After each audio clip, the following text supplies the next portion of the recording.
Eduardo Bolsonaro tentou lacrar com um tweetinho em cima do premiado Walter Salles, e foi amassado sem dó pelo César Calejon e Juliana Dalpiva. Espia.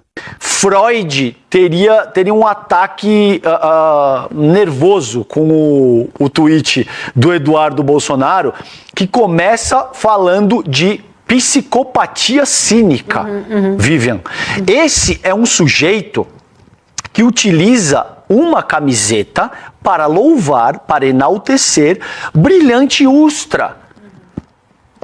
Possivelmente o maior torturador, o maior sociopata, psicopata da história da nação.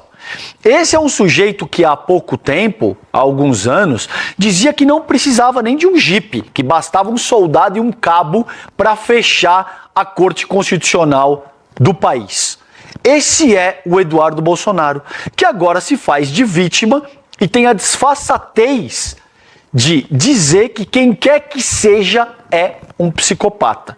Um cara que representa um governo que cometeu todo tipo de calamidade, de arbitrariedade, de abuso, que catalisou a morte de mais de 700 mil pessoas. E esse é o curioso. Sabe por que, para encerrar minha fala, para te passar, Panunzio, sabe por que ainda estou aqui incomoda tanto essa gente?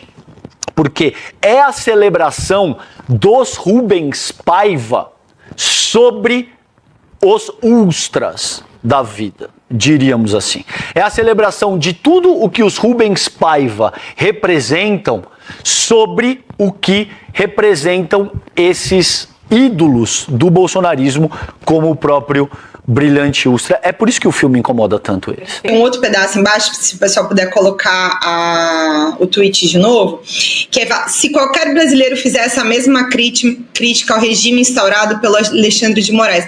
Que eu saiba, ele está escrevendo tudo isso e ele está livre, né, para fazer isso. Ele fez tudo isso. Não tem conhecimento de nenhuma ordem de prisão contra o Eduardo Bolsonaro. Nem por causa dessa declaração absurda, nem pela que o Calejão fez aí a referência com relação ao tal do precisava só de um cabo, um soldado para fechar o Supremo. E tem uma outra que eu preciso lembrar aqui, que é quando ele defendeu a volta do AI-5. Ele sequer perdeu o mandato dele. É até um ponto para a gente sempre lembrar, inclusive que a própria oposição, né, a antiga oposição, a atual situação, cobrou pouco disso dentro da Câmara dos Deputados. Ele deveria ter respondido por isso na Comissão de Ética, pelo decoro, em função disso, porque acho que é bastante evidente a falta de decoro. E é a cartilha de Jair Bolsonaro.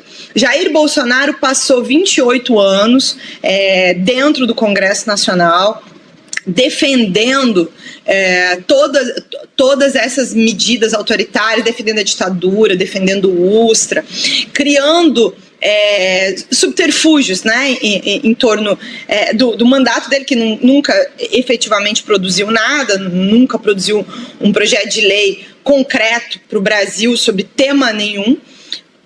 Ele usava o mandato dele para defender os torturadores da ditadura militar, para ser um advogado informal desse grupo de militares. Então, o Eduardo, me parece que com esse tweet está querendo dialogar aí com os radicais, quer falar com os radicais, usar esse momento bonito do Oscar, do primeiro Oscar brasileiro, com um filme que fala sobre a ditadura, para ali reunir a base, né, manter ela de algum jeito aquecida. Agora, eu sempre me pergunto por que é que não se cobra a responsabilidade do Eduardo Bolsonaro sobre isso e sobre o resto. Porque a maneira como ele também esteve como parte das ações golpistas me parece muitíssimo evidente, tanto pela ligação dele com o Fernando Serimedo, aquele argentino responsável pela live que foi feita fora do Brasil, em torno das mentiras das urnas, mas também pelo próprio depoimento aí do Cid, que falava sobre ele ser um dos radicais. Então o Eduardo passou muito ali